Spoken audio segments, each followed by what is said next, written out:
Hi everyone, Alan Lepofsky here from Constellation Research. I wanted to go over a funding round that occurred today with productivity editor, or I should say productivity tool, Quip, today raising $30 million. If you're not familiar with Quip, they are an online document and spreadsheet and group chat and individual chat tool sort of all rolled together. If you take a quick look at it, you see things here on the left, like the ability to access your documents, your group chats, your individual chats. This column here, the main column in the middle, is sort of the secret sauce. They mix together things that are chats and things that are documents. You kind of see them all and you don't really know which is which. Some may be chats, some may be documents. So they kind of fuse everything that's happening in your organization together into one spot. Over on the right-hand side are the folders and the documents you have, and you can look at them as a grid or a list. So for example, if I dive into one and I look at things, I can see all of the documents that are taking place. I can open one up, and here you can see the things that you can put into the document. So I can come in, I can start adding text, I can add images. You can do some really nice things to the images. They make it very easy with drag and drop to resize or float images and say where it is. I can float right, I can float left without having to know anything about coding. Sort of part of what makes Quip very special is here I am, I've got images, I've got text, but also right inside the body is a spreadsheet.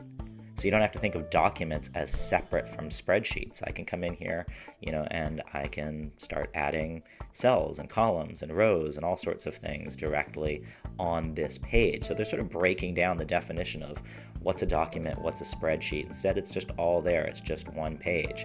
I can come in, and if I enter text, it's really easy. I can see when I select things, I get contextual pop-up toolbars showing what's going on, so I can make things bold. I can come in here, I can enter something. Instead of it being a paragraph, I can easily make it a heading. So I can say heading. So they make it really simple. What's also really nice, sort of like the blogging tool Medium, instead of comments being at the bottom of the page or at the side of the page, I can fill in comments wherever I want them to be. So I can come in here and I can say, here's a comment, and we can have a discussion about that specific paragraph or word or text or things. So comments become very inline and contextual. You'll notice over here on the left, it's giving me a real-time update. See that I spelled that wrong. Real-time update of the things that are occurring as I do them. So you can see here that I added this information. You can see here that I added this comment. You can also add comments on spreadsheets. You can add comments on, we can come in here, we can say task list. So you have, rudimentary task functionality. You can select this, make this a heading. So you can have rudimentary task functionality like checklists, and you see really nicely that it kind of shows that they're strike through when you're doing things. Again, I can select here, I can do a comment specific to a task.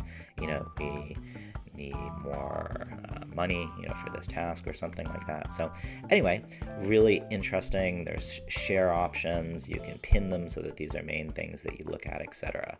So that's kind of a quick tour. As I mentioned, there's also chat rooms. You can start new chat rooms, have conversations.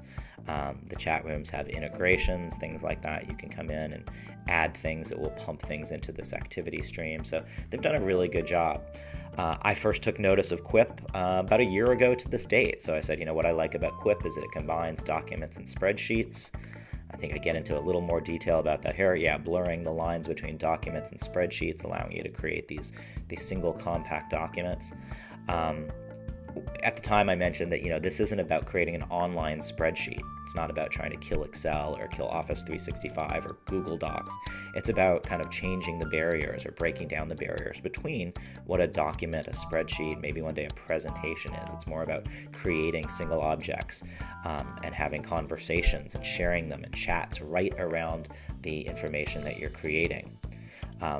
My fondness of Quip led to me naming them one of my 2015 Constellation Rising Stars. So along with some of these other vendors here, you'll see that Quip was one of the companies that I thought was going to do really well this year, and That's great for me to see that, yep, they've gone on and they've raised $30 million. Two other quick things I think they've done really well, really smart, other startups should follow along, is you don't have to start from scratch with Quip. So when you start day one, it's always difficult if a tool is empty, but they give you the ability to do things like import documents from Evernote or import files from Box and other places. So I think it's really smart that they let you import things. And then finally, one of the things I like is that they also have native applications for your desktop. So while I'm showing it to you in the web browser, there's actually Quip for Mac OS and Windows.